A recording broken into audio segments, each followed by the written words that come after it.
Hello friends, ఈరోజు నేను రవ్వ లడ్డు ఈజీగా ఎలా తయారు చేయాలో నేను మీకు చూపిస్తాను.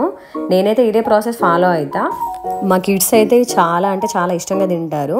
ఎందుకంటే డ్రై ఫ్రూట్స్ ఎక్కువగా బయట తినడానికి ఇష్టపడరు కదా. నేను ఇందులో డ్రై ఫ్రూట్స్ చాలా ఎక్కువ యూజ్ చేస్తాను. గీ కూడా నేను హోమ్ మేడ్దే యూజ్ చేస్తాను. అది కూడా నేను ఇంట్లోనే చేసుకుంటా.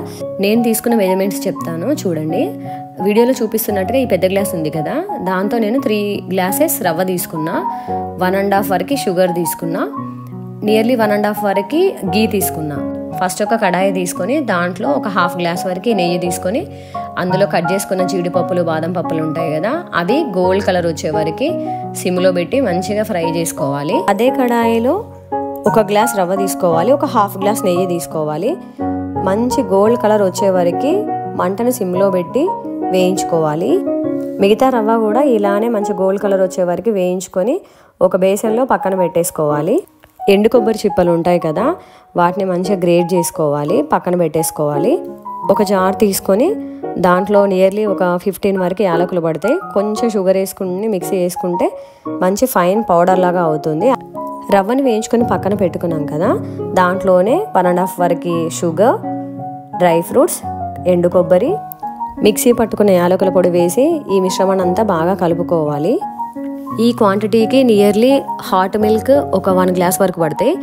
ఆ 1 గ్లాస్ కూడా మనం చూసుకుంటూ పోసుకోవాలి. మనకు లడ్డు చుట్టుకోవడానికి వచ్చేంతసేపు వరకు మిల్క్ పోసుకుంటూ ఉండాలి. మనకు మిల్క్ ఎప్పుడు సరిపోతాయి అనిపిస్తుంది అంటే, మనం చేతిలో పట్టుకొని ఇలా గట్టిగా ప్రెస్ చేస్తే లడ్డు మనకు రౌండ్గా అవుతుంది కదా, అప్పుడు మనకు మిల్క్ సరిపోయిందని అర్థమవుతుంది. చేతిలోకి మిశ్రమాన్ని తీసుకొని మంచిగా ప్రెస్ చేసుకుంటూ రౌండ్గా లడ్డూలు చేసుకొని పక్కన పెట్టేసుకోవాలి.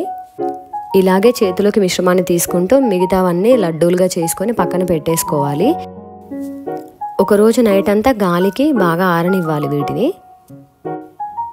బేసన్లో ఈ లడ్డూలు పెట్టి పైన ఒక నెట్ లాంటిది ఉంటుంది కదా, అది కప్పేసుకున్న 3 వీక్స్ ఆర్ 1 మంత్ అయినా బయట పెట్టిన స్టోరేజ్ ఉంటాయి. ఇన్ కేస్ ఫ్రిడ్జ్లో స్టోర్ చేసుకోవాలనుకుంటే ఎయిర్ టైట్ కంటైనర్ బాక్సెస్ ఉంటాయి కదా ఇంట్లో, దాంట్లో స్టోర్ చేసేసుకుంటే సరిపోతుంది. అలా చూసుకున్న 1 మంత్ అయినా ఉంటాయి నియర్లీ. ఈ లడ్డు చేయడానికి పెద్దగా ప్రాక్టీస్ కూడా అవసరం లేదు. డైరెక్ట్ ఈ వీడియోలో చూపిస్తున్నట్టుగా చేసుకున్నా కూడా పర్ఫెక్ట్గా వస్తాయి. ఇన్ కేస్ మీకు షుగర్ ఎక్కువ కావాలి అనుకుంటే మీరు 2 గ్లాసెస్ వరకైనా ఇవి వేసుకోవచ్చు. మేము కొంచెం మీడియంగానే తింటాము, అందుకోసమని మాకు 1.5 వరకు షుగర్ సరిపోతుంది. షుగర్ కూడా ఇలా పలుకులుగా మీకు ఇష్టం లేకపోతే మిక్సీ అయినా పట్టుకొని వేసుకోవచ్చు. కాకపోతే రవ్వ లడ్డు కదా, కొంచెం తింటుంటే పలుకులుగా తగులుతేనే మంచి టేస్టీగా అనిపిస్తుంది. అందుకే నేను మిక్సీ పట్టకుండా డైరెక్ట్గా షుగర్ వేసా. ఎంత బాగా వచ్చాయో చూడండి ఈ లడ్డూలు, చాలా అంటే చాలా బాగున్నాయి. ఈ వీడియో మీకు నచ్చితే లైక్ చేయండి, షేర్ చేయండి, సబ్స్క్రైబ్ కూడా చేయండి.